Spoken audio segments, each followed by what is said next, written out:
विद्यार्थियों, स्वागत है आपका हमारे इस YouTube channel online classes bye SL. Jat पर। विद्यार्थियों, आज की क्लास में हम समझेंगे गणित कक्षा 6 के अंतर्गत प्रश्नावली 3.7 लघुत्तम समापवर्त्य और महत्तम समापवर्तक यानी लस और मस। इससे जो पहले वाली जो प्रश्नावली थी, प्रश्नावली 3.6, उसमें हमने महत्तम समापवर्तक समझा था। तो इसमें हम ज़्यादा फोकस करेंगे लघुत्तम समापवर्त्य यानी LCM लस। तो लस क्या होता है, हम लस किस माध्यम से किस प्रकार से हम ज्ञात कर सकते हैं और हम उसका अभ्यास करेंगे। तो चलिए शुरू करते हैं। गणित कक्षा 6 प्रश्नावली 3.7 लघुत्तम समापवर्त्य और इसके साथ महत्तम समापवर्तक के सवाल भी हैं। अब ये लघुत्तम समापवर्त्य किसे कहते हैं? Lowest common multiply. महत्तम समापवर्तक क्या था? हाईएस्ट कॉमन फैक्टर था, यानी सबसे बड़ा सार्वगुणनखंड था और इसमें सबसे छोटा सार्वगुणज है। गुणज क्या होता है? जैसे हम पहाड़े बोलते हैं, इस प्रकार से गुणज हमें प्राप्त होते हैं। तो सबसे छोटा गुणज कहलाएगा लघुत्तम समापवर्त्य यानी लस, LCM। इसे हम लिख सकते हैं लघुत्तम समापवर्त्य दो या दो से अधिक दी हुई संख्याओं का दो या दो से अधिक दी हुई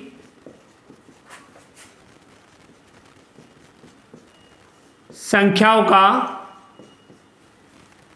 लघुत्तम समापवर्त्य लघुत्तम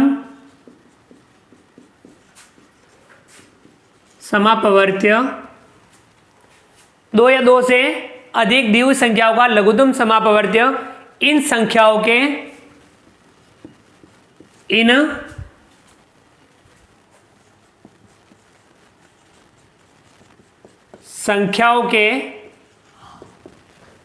सार्वगुणजों में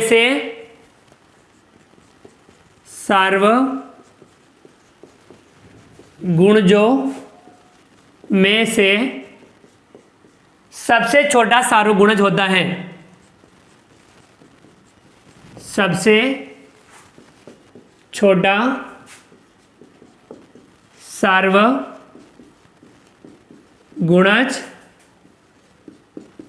होता है, यानी दो या दो से अधिक दी हुई जो संख्याएं हों उनके जो सार्वगुणज हो उनमें सबसे छोटा सार्वगुणज लघुत्तम समापवर्त्य होता है। लघुत्तम समापवर्त्य यानी लस। इसे हम शॉर्ट में क्या कह सकते हैं? लस, या इसे हम LCM भी कहते हैं।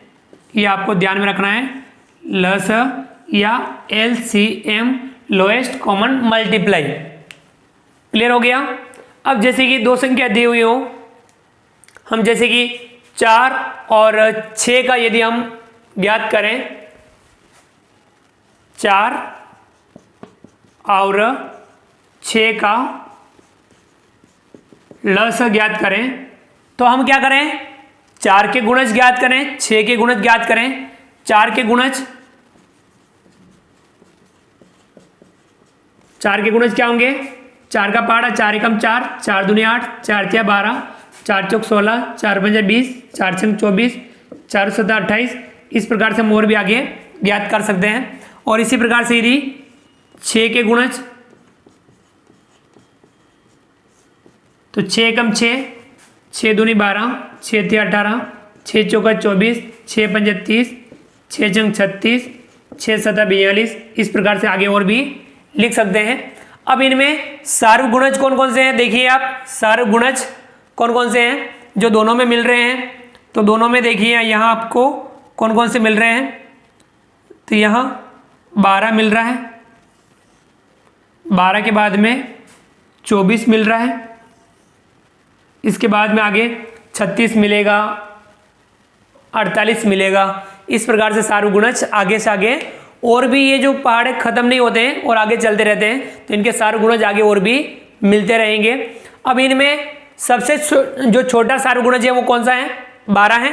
तो इसका लस क्या होगा? लस बराबर 12 होगा। यानी सबसे छोटा सार्वगुणज उन संख्याओं का लस होता है। तो इस प्रकार से हम लस को समझ सकते हैं कि 12 इनका लस प्राप्त हुआ। यानी 12 वह छोटी से छोटी संख्या है जिसमें 4 का भाग भी पूरा पूरा जाएगा और 6 का भाग भी पूरा पूरा जाएगा। क्लियर हो गया? ये हमारे सामने है लस। तो लस ज्ञात करने के जो अलग अलग तरीके होते हैं हम उनके बारे में भी अभ्यास करेंगे और लस ज्ञात करेंगे। इसको आप अपनी नोटबुक में उतार लेने।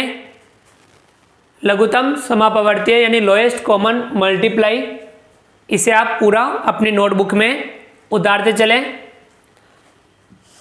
चलिए अब हम आगे बढ़ते हैं। जो आपकी बुक दे रखी है, बुक में कुछ एग्जाम्पल भी दिए हुए हैं। पेज नंबर 69 यानी 69 पर जो एग्जाम्पल नंबर 8, 9 और 10 दिया हुआ है, इनका भी अभ्यास आपको करना है। इनमें से यदि हम अभ्यास को समझे कि भाई हम एग्जाम्पल को देखें, तो हम एग्जाम्पल भी थोड़ा सॉल्व कर लेते हैं।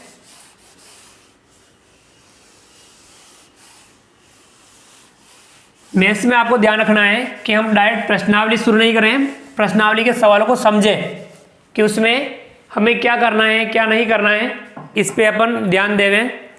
पहला जो आपके एग्जाम्पल दिया हुआ है 8 नंबर, एग्जाम्पल नंबर 8,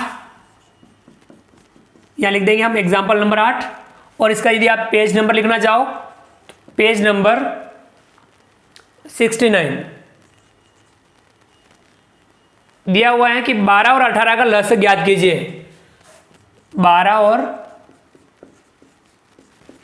18 का लस ज्ञात करना है।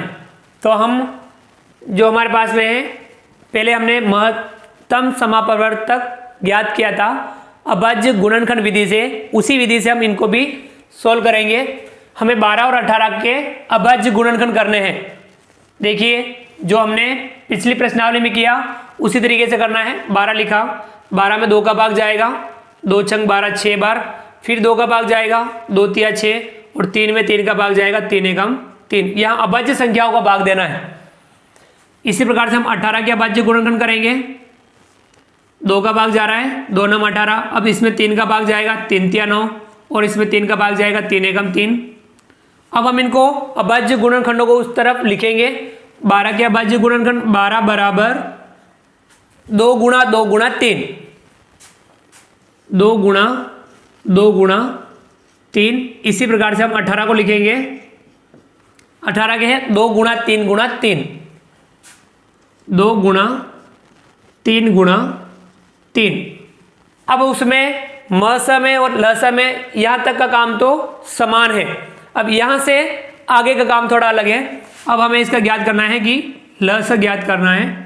म समय तो हमें कॉमन मिलाना था, जो कॉमन मिले गुणनखंड उसको हमें यहाँ लिखना था और उनका गुणा करना था। अब इसमें ऐसा नहीं है, इसमें आपको ध्यान रखना है कि इसमें कौन कौन से अभाज्य गुणनखंड है। इसमें 2 है, 3 है, सभी में देखना है पूरे में। इसमें 2 है और 3 है, 2 अभाज्य गुणनखंड ही है इसमें। तो आपको देखना है कि 2 अधिकतम कितनी बार हैं और 3 अधिकतम कितनी बार हैं। तो यहाँ देखिए इसमें 2 बार हैं और इसमें 1 बार है। तो आपको 2 बार वाला लिखना है, अधिकतम वाला लिखना है। तो यहाँ लिखेंगे हम 2 गुणा 2, यानी आपको इस 2 को नहीं लिखना है। यहाँ पे 2 1 बार है और यहाँ 2 बार है, तो आपको 2 बार वाला 2 लिखना है। 2 गुणा 2, समझ में आ गया। इसी प्रकार से देखिए 3 में भी देखिए यहाँ 3 1 बार है और यहाँ 2 बार है, तो आपको 3 2 बार वाला लिखना है, गुणा 3 गुणा 3। क्लियर हो गया कि यहाँ इसमें कौन कौन से अभाज्य गुणनखंड थे। 2 और 3 2 ही हैं, तो 2 अधिकतम यहाँ 2 बार हैं तो वो लिखेंगे, और 3 यहाँ अधिकतम 2 बार हैं तो यहाँ इस प्रकार से लिखेंगे। अब हम ये गुणा आपस में कर लेंगे। गुणा मैंने आपको बताया कि हम 2 2 का गुणा कर सकते हैं, इन दोनों का गुणा करेंगे और इन दोनों का गुणा करेंगे। 2 का गुणा 2 से करेंगे, 2 दूनी 4, 3 का गुणा 3 से करेंगे 3 तिया 9। अब यहाँ 4 का गुणा 9 से करेंगे 4 नम 36 या 9 चौके 36, कितना आ रहा है 36। तो हम बता सकते हैं 12 और 18 का लस लिखेंगे यहाँ अथ 12 और 18 का लस बराबर 36 और ये हो जाएगा हमारे सवाल का आंसर। तो ये एग्जाम्पल नंबर 8 है। इसके साथ ही एग्जाम्पल नंबर 9 है, उसका भी आपको इसी तरीके से हल करना है। और एग्जाम्पल नंबर 10 है, उसमें 3 संख्याएं हैं, तो उनमें भी आपको इसी प्रकार से हल करना है। यदि आप प्रश्नावली हल कर लें तो हम एग्जाम्पल के माध्यम से समझ लें। ये एग्जाम्पल समझ में आ गया होगा आपको, लसा का एग्जाम्पल नंबर 8। तो हम एग्जाम्पल नंबर 9 और एग्जाम्पल नंबर 10 को भी समझ लेते हैं। चलिए इसे आप उतारते चलें। अगला जो है एग्जाम्पल नंबर 9, उसे समझ लेते हैं।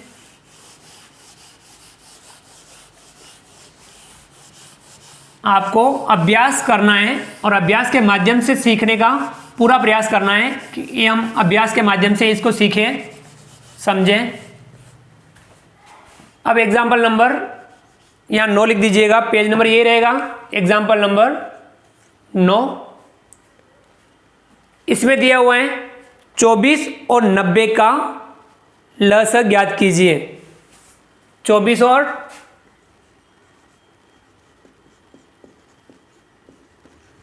90 का लस। यहाँ 24 और 90 का लस ज्ञात करना है। तो हमारे पास वही विधि है, अभाज्य गुणनखंड वाली विधि से हम हल करेंगे। तो हम अभाज्य गुणनखंड कर लेते हैं। 24 के अभाज्य गुणनखंड करेंगे। 24 में 2 का भाग जाएगा कितनी बार, 2 एकम 2, 2 दूनी 4, 12 बार। फिर 12 में 2 का भाग जाएगा, 2 छंग 12, 6 बार। और 6 में 2 का भाग जाएगा 3 बार। और 3 में 3 का भाग जाएगा 3 एकम 3। इस प्रकार से हमने 24 के अभाज्य गुणनखंड किए। 90 के भी हमें अभाज्य गुणनखंड करने हैं।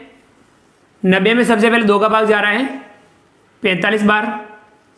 फिर वापस 45 में अब 2 का नहीं जाएगा, इसमें 3 का भाग जा रहा है। 3 का भाग देंगे, 3 एकम 3, 1 बचा, 5 उतारा 15, 3 पंजा 15, यानी 15 बार। 15 में वापस 3 का भाग जाएगा, 3 पंजा 15, 5 बार। और 5 में 5 का भाग जाएगा, 5 एकम 5, 1 बार। तो ये इसके अभाज्य गुणनखंड आए, ये इसके अभाज्य गुणनखंड आए। हम उधर लिख लेंगे 24 बराबर 2 गुणा 2 गुणा 2 गुणा 3, 2 गुणा 2 गुणा 2 गुणा 3। इसी प्रकार से 90 का है 2 गुणा 3 गुणा 3 गुणा 5। लिखेंगे हम 90 बराबर 2 गुणा 3 गुणा 3 गुणा 5। अब यहाँ आपको ध्यान रखना है कि इसमें लस ज्ञात करना है। तो यहाँ तक तो अपने कोई दिक्कत वाली बात नहीं है। यहाँ आपको ध्यान रखना है कि अब इसमें कौन कौन से अभाज्य गुणनखंड हैं। 2 है, 3 है और 5 है, यानी 3 अभाज्य गुणनखंड है, 2, 3 और 5। अब आपको क्या करना है, जो अधिकतम बार आए वो हमें यहाँ लिखना है। अब 2 देखिए, यहाँ 3 बार है और यहाँ 1 बार है, तो आपको ये 3 बार वाला लिखना है, यानी 2 गुणा 2 गुणा 2 ये लिखना है। अब 3 में देखिए यहाँ 1 बार है और यहाँ 2 बार है, तो आपको ये 2 बार वाला लिखना है, यानी गुणा 3 गुणा 3। अब यहाँ अगला और एक 5 है, 5 यहाँ अधिकतम 1 बार ही है, यहाँ तो नहीं है, और यहाँ 1 बार है, तो आप लिखेंगे गुणा 5, इसे भी लिखना है। 2 गुणा 2 गुणा 2 गुणा 3 गुणा 3 गुणा 5। अब हमें क्या करना है, इनका गुणा करना है। तो आप 2 का गुणा कर लें, इन दोनों का गुणा कर लें, इन दोनों का गुणा कर लें और इन दोनों का गुणा कर लें। 2 दूनी 4 और यहाँ 2 तिया 6 और यहाँ 3 पंजे 15। अब यहाँ आगे इन दोनों का गुणा कर लें, या आप इनका कर सकते हैं, किसी का भी आप कर सकते हैं। इनका कर लेते हैं, देखिए 6 चौका 24 गुणा 15। अब यहाँ 24 का गुणा 15 से करना है। देखिए 15 का गुणा 4 से करेंगे, 15 चौके 60, 60 का 0 हासिल लगा 6, 15 दूना 30, 30 और 6 36, कितना आया 360, यानी ल से कितना प्राप्त हुआ 360। तो हम यह लिख देंगे अतः 24 और 90 का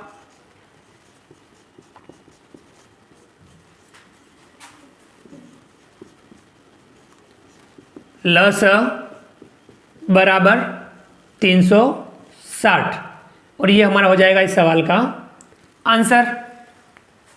क्लियर हो गया। अभाज्य गुणनखंड करने हैं। अभाज्य गुणनखंड को इस प्रकार से लिखना है और अधिकतम जो अभाज्य गुणनखंड है वो हमें यहाँ लिखना है और उनका आपस में गुणा करके लस ज्ञात करना है। क्लियर। ये था एग्जाम्पल नंबर 9 पेज नंबर 69। तो विद्यार्थियों अगला जो एग्जाम्पल है एग्जाम्पल नंबर 10, उसे भी हम समझ लेते हैं। आप समझने में पूरा ध्यान रखें, अपने ध्यान को आप इधर उधर नहीं रखें कि ये किस प्रकार से हो रहे हैं। वैसे ही आप अगले जो सवाल हैं उनको भी आपको हल करना है। हम थोड़ा बहुत उसे समझ लेंगे प्रश्नावली को, लेकिन आप उसमें अभ्यास आप करेंगे। एग्जाम्पल नंबर जो 10 है इसे समझ लेते हैं। इसमें 3 संख्याएं हैं 40, 48 और 45। तो लिखेंगे 40, 48 और 45 का लस 40, 48 और 45 का लस हमें 40, 48 और 45 का लस ज्ञात करना है। तो हम सबसे पहले इनके अभाज्य गुणनखंड करेंगे। 40 के अभाज्य गुणनखंड करेंगे, यहाँ लिखेंगे 40, 40 में 2 का भाग जाएगा, 2 दूनी 4 20 बार, फिर 20 में 2 का भाग जाएगा, 2 एकम 2 10 बार, 10 में 2 का भाग जाएगा, 2 पंजा 10, और 5 में 5 का भाग जाएगा, 5 एकम 5। इसी प्रकार से हम 48 के अभाज्य गुणनखंड करेंगे। 48 के अभाज्य गुणनखंड, 48 में 2 का भाग जाएगा, 2 दूनी 4, 2 चौका 8 24 बार, 24 में वापस 2 का भाग, 2 एकम 2, 2 दूनी 4 12 बार, 12 में 2 का भाग, 2 छंग 12 6 बार, और 6 में 2 का भाग, 2 तिया 6 3 बार, और 3 में 3 का भाग 1 बार। तो ये 48 के अभाज्य गुणनखंड हुए। अब हम 45 के अभाज्य गुणनखंड करते हैं। 45 में 2 का भाग नहीं जा रहा है, 45 में भाग जा रहा है 3 का, 3 एकम 3 बचा 1, 5 उतारा 15, 3 पंजा 15, यानी 15 बार, 15 में वापस 3 का भाग, 3 पंजा 15 5 बार, और 5 में 5 का भाग, 5 एकम 5। ये हमने अभाज्य गुणनखंड कर लिए। अब आपको अभाज्य गुणनखंडों को इस तरफ लिखना है। सबसे पहले हम 40 के लिखते हैं। 40 बराबर 2 गुणा 2 गुणा 2 गुणा 5, 2 गुणा 2 गुणा 2 गुणा 5। इसी प्रकार से हम 48 के लिखेंगे। 48 बराबर 2 गुणा 2 गुणा 2 गुणा 2 गुणा 3, 4 बार 2 है, 2 गुणा 2 गुणा 2 गुणा 2 गुणा 3। अब हम 45 के अभाज्य गुणनखंड लिखेंगे। 3 गुणा 3 गुणा 5, 3 गुणा 3 गुणा 5। ये हमने तीनों संख्याओं के हमने अभाज्य गुणनखंड लिख लिए।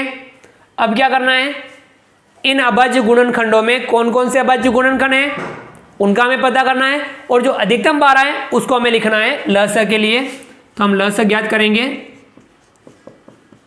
देखिए यहाँ 2 है, 3 है और 5 है, यानी 3 अभाज्य गुणनखंड है। अब यहाँ 2 इसमें 3 बार हैं और इसमें 4 बार है, तो आपको 4 बार वाला लिखना है। कौन सा लिखना है, 4 बार वाला लिखना है। देखिए 2 गुणा 2 गुणा 2 गुणा 2, 4 बार वाला लिखा। ऐसे ही 3 यहाँ 1 बार है, यहाँ बिल्कुल भी नहीं है, यहाँ 1 बार है और यहाँ 2 बार है, तो आपको अधिकतम वाला लिखना है, 2 बार वाला लिखना है, यानी गुणा 3 गुणा 3। अब देखिए 5 इसमें एक बार है, इसमें बिल्कुल भी नहीं है, इसमें भी एक बार है, तो आपको एक बार वाला कोई सा भी लिख लेना है, क्योंकि अधिकतम इसमें एक बार ही है, तो हम एक बार लिख देंगे गुणा 5। अब हम ये गुणा आपस में कर लेंगे तो इनका लसाअ हमें प्राप्त हो जाएगा। 2 का कर लेते हैं, इन दोनों का, इन दोनों का, इन दोनों का, और 5 बच जाएगा, कोई दिक्कत वाली बात नहीं। देखिए 2 का गुणा 2 से करें, 2 दूनी 4, 2 दूनी 4, 3 तिया 9, और ये 5 का 5 लिख देंगे। अब वापस 2 का गुणा करेंगे, इन दोनों का और इन दोनों का, 4 चौक 16 गुणा 9 पंजा 45। अब हमें 16 का गुणा 45 से करना है, 16 पंजा 80, 80 का 0। अगर आपको डायरेक्ट गुणा नहीं होता तो आप अलग से उसमें रफ कॉपी में भी गुणा हम कर सकते हैं। 16 पंजा 80, 80 का 0, 80 लगा 8, 16 चौके 64, 64 में हम 8 जोड़ेंगे, कितना हो जाएगा 72। तो यहाँ लिखेंगे 72, कितना आया 720, यानी इन तीनों संख्याओं का लसाअ प्राप्त हुआ 720 हम लिख सकते हैं। अतः 40, 48 और 45 का लसाअ बराबर 720, और ये हो जाएगा हमारे सवाल का आंसर। क्लियर हो गया। 3 संख्याएं थी, तीनों के हमने अभाज्य गुणनखंड किए। अभाज्य गुणनखंड इस प्रकार से लिखे, और उनमें से जो अधिकतम वाला अभाज्य गुणनखंड था वो हमने लिखा और उनका आपस में गुणा किया, तो हमें 720 प्राप्त हुआ। तो इन तीनों संख्याओं का लसाअ 720 हमें प्राप्त हुआ। तो ये एग्जाम्पल नंबर 10 था। तो हमने एग्जाम्पल नंबर 8, 9 और 10 समझा। अब आपकी जो प्रश्नावली है, प्रश्नावली 3.7, इसमें कुछ सवाल महसा के भी हैं और कुछ सवाल लसा के भी हैं। तो हम थोड़ा उस पर भी हम अभ्यास कर लेते हैं, उस पर भी हम थोड़ी चर्चा कर लेते हैं। लसा आपको समझ में आ गया होगा, और इससे पहले वाली क्लास में हमने जो महसा समझा वह भी आपको समझ में आया होगा। अब हम इनका अभ्यास प्रश्नावली 3.7 के अंतर्गत करेंगे। कुछ सवालों को हम समझने का प्रयास करेंगे।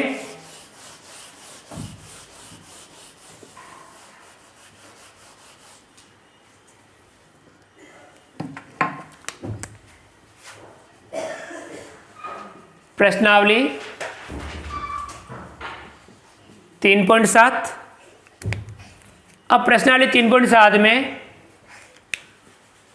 देखते हैं हम सवाल।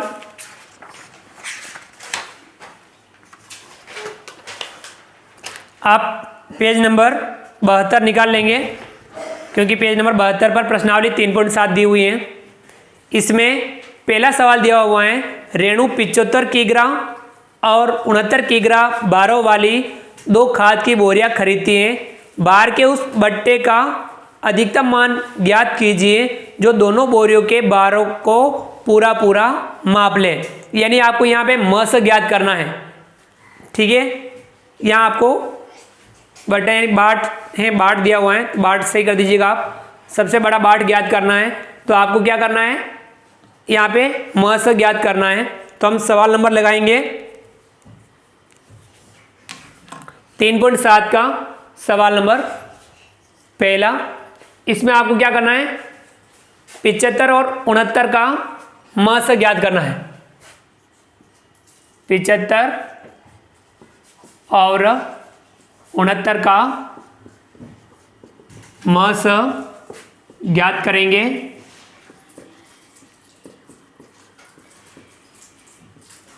अब यहाँ इनका महसा ज्ञात करना है, तो हमें क्या करना है, 75 के अभाज्य गुणनखंड करने हैं। 75 लिखेंगे। अब इसमें 3 का भाग जा रहा है, 3 दूनी 6, 1 बच्चा 5 उधर 15, 3 पंजे 15, 25, और वापस इसमें अब 5 का भाग जाएगा, 5 पंजा 25, और 5 में 5 का भाग जाएगा, 5 एकम 5 हो गया ये। अब अगला है 69 के हम अभाज्य गुणनखंड करेंगे। इसमें 3 का भाग जा रहा है, 3 दूनी 6, 3 तिया 9, चूंकि अब 23 अभाज्य संख्या है तो इसमें 23 का भाग ही जाएगा, 23 एकम 23। अब हमें इनको क्या करना है, इस तरफ लिखना है। 75 के अभाज्य गुणनखंड लिखेंगे 3 गुणा 5 गुणा 5, 3 गुणा 5 गुणा 5, और 69 लिखेंगे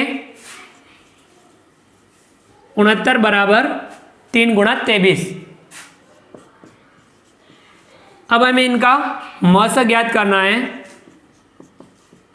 तो क्या होगा, मस के लिए जो कॉमन मिल रहा है उसको लिखेंगे। इसमें अभाज्य गुणनखंड 3 कॉमन मिल रहा है, 3 लिख देंगे, और कोई नहीं मिल रहा है, यानी मस कितना आया 3। तो यानी उस बार के उस बाट का अधिकतम मान क्या होगा, बार के उस बाट का अधिकतम मान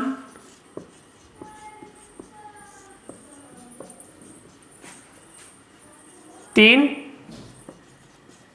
किग्रा होगा। कितना होगा, 3 किग्रा। और ये हो जाएगा हमारे सवाल का आंसर कि बड़े से बड़े बार का बार ज्ञात करना था, जो 75 और 69 दोनों को बारों को माप ले, पूरा माप लें, तो ये 3 किग्रा इसका आंसर आएगा। तो हमें इनका मस ज्ञात करके इस सवाल को सॉल्व करना था। चलिए हम आगे बढ़ते हैं। अगला जो सवाल है दूसरा, 3 लड़के एक ही स्थान से एक साथ कदम उठाकर चलना प्रारंभ करते हैं। उनके कदमों की माप क्रमशः 63 सेमी, 70 सेमी और 77 सेमी है। इनमें से प्रत्येक कितनी न्यूनतम दूरी तय करें कि वह दूरी पूरे कदमों में तय हो जाए। अब यहाँ आपको लस ज्ञात करना है। क्या ज्ञात करना है, दूसरे सवाल में आपको लस ज्ञात करना है। चलिए हम ज्ञात कर लेते हैं। यानी आपको सवाल पढ़ करके समझना है कि उसमें आपको लस ज्ञात करना है या मस ज्ञात करना है। फिर आपको जो भी ज्ञात करना है कि लस ज्ञात करना है तो वहाँ हम लस ज्ञात करेंगे, मस ज्ञात करना है तो वहाँ मस ज्ञात करेंगे, और सवाल में जो हमें इससे पूछा गया है उसका हम जवाब देंगे। दूसरा सवाल जो दिया हुआ है इसमें 63, 70 और 77 का लस ज्ञात करेंगे। 63, 70 और 77 का 63, 70 और 77 का लस ज्ञात करेंगे। तो सबसे पहले 63 के अभाज्य गुणनखंड करेंगे। 63 लिखा, इसमें 3 का भाग जाएगा, 3 दूनी 6, 3 एकम 3, फिर इसमें 3 का भाग जाएगा, 3 7 21, और अब इसमें 7 का भाग जाएगा, 7 एकम 7। अब अगला है 70, तो 70 के अभाज्य गुणनखंड करेंगे हम। 70 में 2 का भाग जाएगा, 2 3 6, 1 बचा, 0 उतारा 10, 2 5 10, यानी 35। 35 में वापस 5 का भाग जाएगा, 5 7 35, और 7 में 7 का भाग जाएगा, 7 एकम 7। तो ये हमने 70 के अभाज्य गुणनखंड किए। इसी प्रकार से 77 के अभाज्य गुणनखंड करने हैं। 77 में सबसे पहले 7 का भाग जा रहा है, 7 एकम 7, 7 एकम 7, 11 बार, और 11 क्योंकि अभाज्य संख्या है तब इसमें 11 का भाग ही जाएगा, 11 एकम 11, एक बार। तो ये हमने तीनों के अभाज्य गुणनखंड कर लिए। अब इनको हम लिख देते हैं 63, 70 और 77। तीनों के अभाज्य गुणनखंड आपको इस तरफ लिखने हैं। 63 के हैं 3 गुणा 3 गुणा 7, 3 गुणा 3 गुणा 7। 70 के 2 गुणा 5 गुणा 7, 2 गुणा 5 गुणा 7, और 77 के 7 गुणा 11। अब आपको इनका लस ज्ञात करना है, यानी जो जो इसमें अभाज्य गुणनखंड आए वे सभी लिखने हैं, जो अधिकतम बार आया वो वाला लिखना है। तो इसमें देखिए 2 भी है, 3 भी है, 5 है, 7 है और 11 है। तो आपको 2 अधिकतम 1 बार है, 2 लिखेंगे। 3 अधिकतम 2 बार है, तो यहाँ 3 गुणा 3 लिखेंगे। इसके बाद में 5 या अधिकतम 1 बार ही है तो 5 लिखेंगे। और 7 भी अधिकतम एक बार ही है तो 7 लिखेंगे, और 11 की भी अधिकतम एक बार है तो 11 लिखेंगे। यानी हम इनका गुणा कर लेंगे तो हमें लस प्राप्त हो जाएगा। ज़्यादा संख्या है तो आप दो दो संख्याओं का गुणा कर लें। 2 तिया 6, 3 पंजा 15 और 11 का 7 से करेंगे 11 सतह 77। अब हमें इन दोनों का गुणा कर लेना है, फिर 77 से गुणा करेंगे। 15 छंग 90 गुणा 77। अब यहाँ 90 का गुणा 77 से करना है तो आपको क्या करना है, 9 का गुणा 77 से करके 0 लगा देंगे। 9 से 63, 63 का 3 हासिल लगा 6, 9 7 63, 63 में 6 जोड़ेंगे 69 और एक 0 पीछे लगा देंगे। कितना आ गया 3930। यानी न्यूनतम दूरी कितनी होगी 3930 सेमी, क्योंकि ये सेमी में दिए हुए हैं तो ये सेमी में आएगा। तो हम लिखेंगे अतः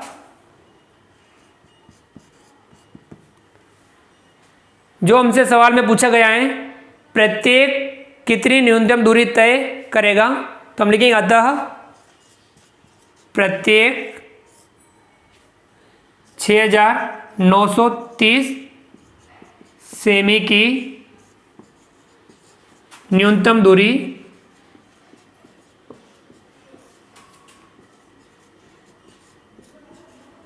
तय करेगा।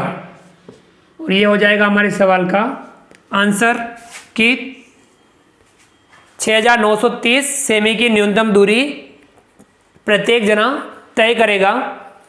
तो ये था सवाल नंबर 2 जिसमें हमें लस ज्ञात करना था। ऐसे ही आपकी जो प्रश्नावली है, इस प्रश्नावली में सवाल नंबर जो 3 है इसमें आपको मस ज्ञात करना है। चौथे सवाल में लस ज्ञात करना है।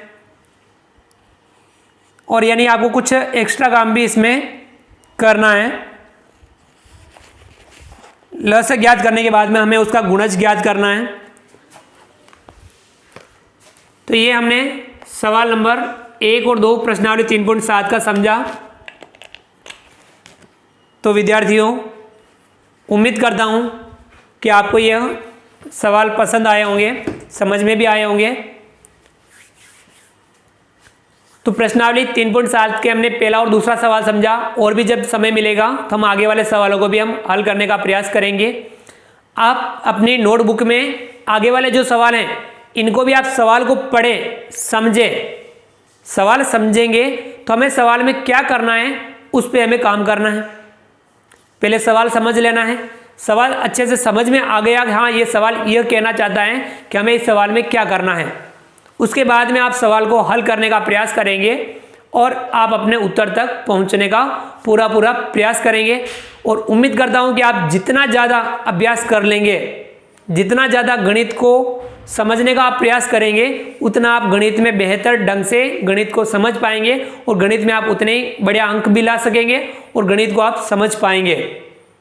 तो विद्यार्थियों, आप हमारे इस वीडियो को लाइक कीजिए। चैनल को यदि आपने अभी तक सब्सक्राइब नहीं किया हो तो नीचे दिए गए लाल रंग के सब्सक्राइब बटन को दबा करके हमारे इस YouTube channel online classes bye SLJARD को सब्सक्राइब कीजिए। बेल आइकन ऑल नोटिफिकेशन के लिए दबाइए ताकि आप तक हमारा लेटेस्ट वीडियो सबसे पहले पहुंच पाएँ। आप अधिक से अधिक साथियों तक वीडियो शेयर जरूर कीजिए। मिलते हैं अगली क्लास में नए वीडियो नए कंटेंट के साथ में। तब तक के लिए थैंक यू।